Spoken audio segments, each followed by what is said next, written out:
Stadium showdown is coming down to the wire. Yes, it is. The state budget will be finalized soon, and 19 News has just learned of a new letter sent to lawmakers. It's a plea to keep the Browns downtown. Colt Molesky has the breaking details now at 6.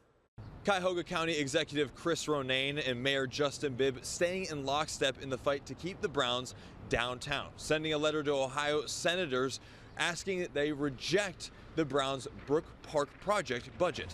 Well, we recognize this is crunch time. Cuyahoga County Executive Chris Ronayne sat down with me again to discuss the plea from him and Cleveland Mayor Justin Bibb.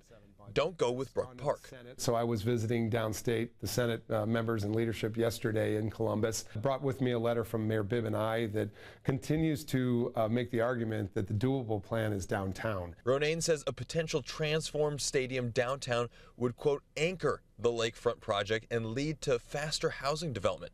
Leaked images earlier this week gave us a first look at what a renovated stadium might look like. But Ronayne says there's more to see.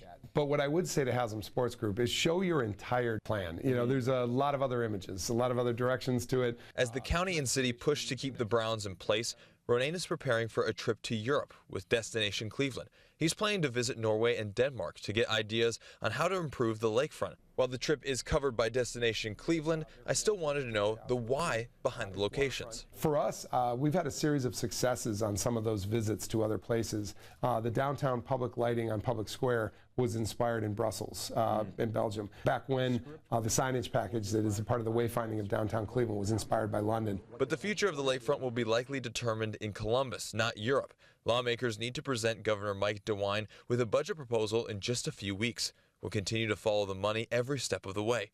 Colt Molesky, 19 News.